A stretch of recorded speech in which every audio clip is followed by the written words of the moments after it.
هل الاهلي ابتعد عن المنافسه عن الدوري؟ طب هل في امل لسه موجود في العوده؟ طب هل الاهلي يستحق النهارده الخساره؟ مين السبب في الخساره النهارده، اللعيبه ولا المدير الفني؟ هل ملعب المباراه اثر على الاداء والنتيجه؟ هنجاوب على كل الاسئله ديت، خليك معايا لنهايه الفيديو. اهلا بكم. مباراه بعنوان الاهلي يبتعد عن الدوري باقدام لعيبته. زي ما قلنا قبل كده، مع نهايه الدوري هتكتشف ان سبب من اسباب ضياع الدوري هو النقط اللي معرفتش تلمها في الطريق من خلال الفرق التانية، مش من المواجهات المباشره مع المنافسين ليك زي زمالك وبيراميدز وسيراميكا. النهارده بعد 20 مباراه في الدوري الاهلي كسب 11 مباراه وتعادل في 7 وخسر 2. الاهلي خسر 20 نقطه ودخل فيه 19 هدف واحرز 33 هدف، يعني تقريبا في كل مباراه بيدخل فيه هدف. الاهلي خسر من بيراميدز وطلائع الجيش، وتعادل مع مودرن سبورت وغزل المحله وانبي وبتروجيت والمصري والبنك الاهلي وزد.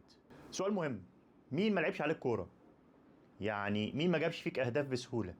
من 1-2 لحد دلوقتي، يعني احنا بنتكلم في شهر واسبوع، الاهلي لعب 10 مباريات في كل البطولات. ليه بقول كده؟ لان احنا بنتكلم على الاداء، مش بتكلم على البطوله. الاداء اللي بقصده الاداء التكتيكي، اداء متغير، مفيش تصاعد، بل بالعكس الامور بتبقى من سيء لاسوء. المهم الاهلي لعب 10 مباريات، كسب 4 وتعادل 5 وخسر 1.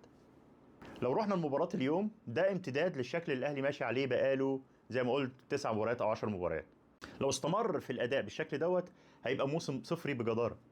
لازم صحوة سريعة، وخصوصا انت نادي عندك كل حاجة، ناقص بس تغيير التركيبة عشان ترجع لمكانتك الطبيعية.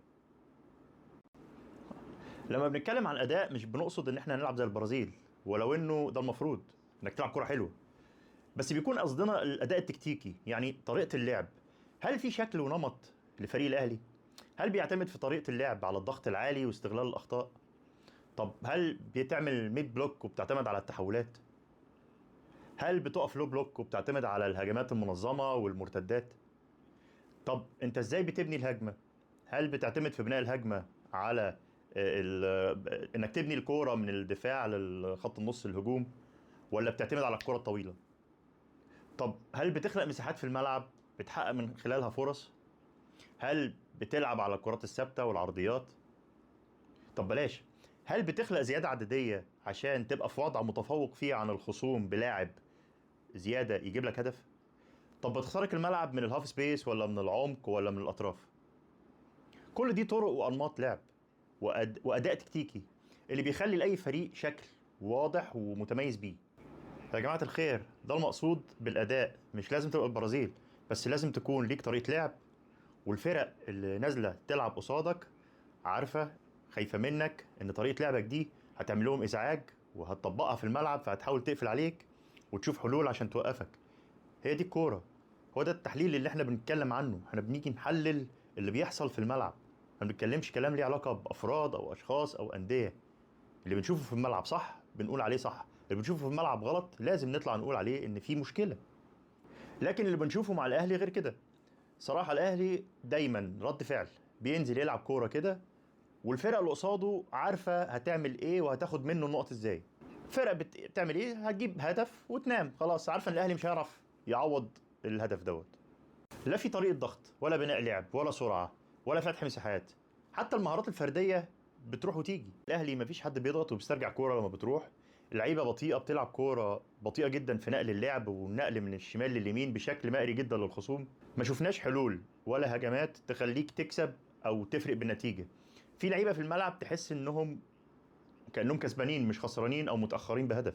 فرص حقيقية للفريقين، الاهلي جات له 6 فرص حقيقية استغل منها الهدف، والجيش جات له 5 فرص حقيقيه لتهديف جاب منها هدفين.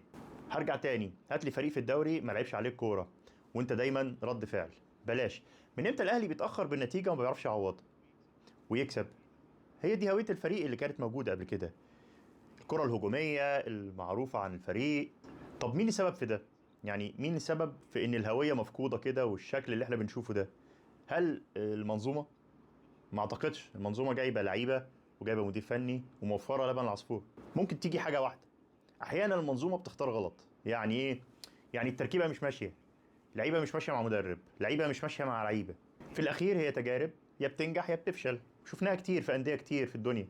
بس الاهم من كده هو امتى المنظومه تاخد قرار صح عشان تعدل الطريق للاهداف اللي المنظومه اصلا حطاها، اللي هي البطولات.